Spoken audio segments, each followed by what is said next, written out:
ఎడారిలో సెలయేర్లు జనవరి 4వ తేదీ. యేసు, నీవు వెళ్ళుము, నీ కుమారుడు బ్రతికి ఉన్నాడని అతనితో చెప్పగా ఆ మనుషుడు యేసు తనతో చెప్పిన మాట నమ్మి వెళ్ళిపోయెను. యోహాను సువార్త 4వ అధ్యాయము 50వ వచనం. ప్రార్థన చేయనప్పుడు మీరు అడుగుచున్న వాటినెల్లను పొంది ఉన్నామని నమ్ముడి. మార్కు సువార్త 11వ అధ్యాయము 24వ వచనం. ఏదైనా విషయాన్ని ఖచ్చితంగా ప్రార్థన చేయవలసి వచ్చినప్పుడు దేవుడి మీద నమ్మకం కుదిరేదాకా ప్రార్థించాలి. జవాబు ఇచ్చినందుకు దేవునికి హృదయపూర్వకంగా కృతజ్ఞతలు చెప్పగలిగేంత వరకు ప్రార్థించాలి. జవాబు ఇంకా ప్రత్యక్షం కాకపోతే అది అవుతుందా లేదా అన్న అపనమ్మకం నీలో ఉన్నట్టుగా ప్రార్థించకూడదు. ఇది జరిగేట్టు లేదు, జరిగేలా చెయ్యి ప్రభువా అని ప్రార్థించకూడదన్నమాట. అలాంటి ప్రార్థన ఏమి సహాయం చెయ్యదు సరికదా, అడ్డుబండాయి కూర్చుంటుంది. ఇలాంటి ప్రార్థన నువ్వు చేసినప్పుడు నీకు ఉన్న కాస్తో కూస్తో విశ్వాసం కూడా పూర్తిగా తుడిచిపెట్టుకుపోతుంది. ఇలాంటి ప్రార్థన చెయ్యాలి అనే ప్రేరేపణ ఖచ్చితంగా సైతాన్ నుండి వచ్చినదే. అవసరమైన విషయాన్ని మరోసారి దేవుని ఎదుట విజ్ఞప్తి చేయడంలో తప్పులేదు. అయితే ఆ ప్రార్థనలో విశ్వాసం ఉట్టిపడుతూ ఉండాలి. విశ్వాసం ఆవిరైపోయేదాకా ప్రార్థించవద్దు.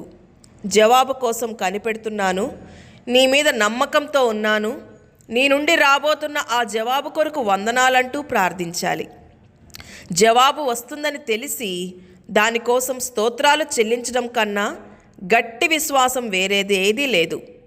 విశ్వాసాన్ని తుడిచిపెట్టే దీర్ఘ ప్రార్థనలు దేవుని వాగ్దానాలను తృణీకరించడమే కాక మన హృదయాలలో అవును అంటూ మెల్లిగా వినిపించే ఆయన స్వరాన్ని కూడా నొక్కేస్తాయి.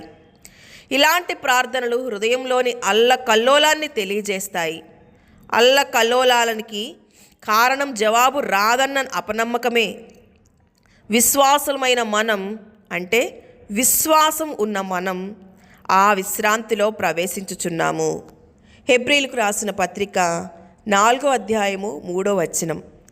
విశ్వాసాన్ని ఇంకిపోజేసే ప్రార్థన ఎలా వస్తుందంటే, దేవుని వాగ్దానం గురించి పట్టించుకోకుండా మనం అడిగిన విషయం ఎంత అసాధ్యమైనదో అన్న దాని మీద మనసు లగ్నం చేసినప్పుడు వస్తుంది.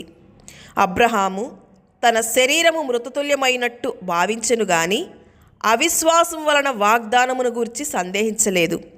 రోమపత్రిక 4వ అధ్యాయము 19-20 వచనాలు. విశ్వాసాన్ని వాడిపోయేలా చేసే ప్రార్థనలు మనం చేయకుండా ఉండేలా జాగ్రత్త పడదాం. విశ్వాసం అన్నది ఒక ఆలోచన కాదు, ఒక దృశ్యం కాదు, ఒక వివేచన కాదు.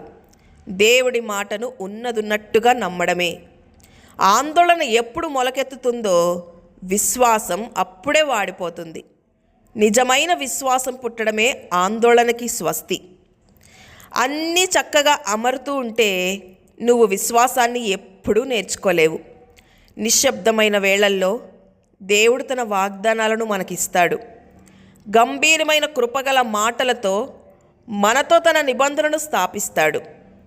ఇక వెనక్కి తగ్గి ఆ మాటల్లో ఎంతవరకు మనకి నమ్మకం ఉన్నది కనిపెడతాడు. ఆ తర్వాత శోధకుడిని మన దగ్గరికి వచ్చేందుకు అనుమతిస్తాడు. మనకి సంభవించేవన్నీ దేవుని మాటలకి వ్యతిరేకంగానే జరుగుతున్నట్టు కనిపిస్తాయి. ఈ సమయంలో విశ్వాసానికి పట్టాభిషేకం జరుగుతుంది, నమ్మకం గెలుస్తుంది.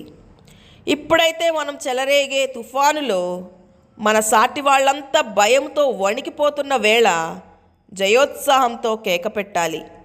దేవుడు చెప్పినట్టే చివరికి జరుగుతుంది, నేను ఆయన్ని నమ్ముతున్నాను.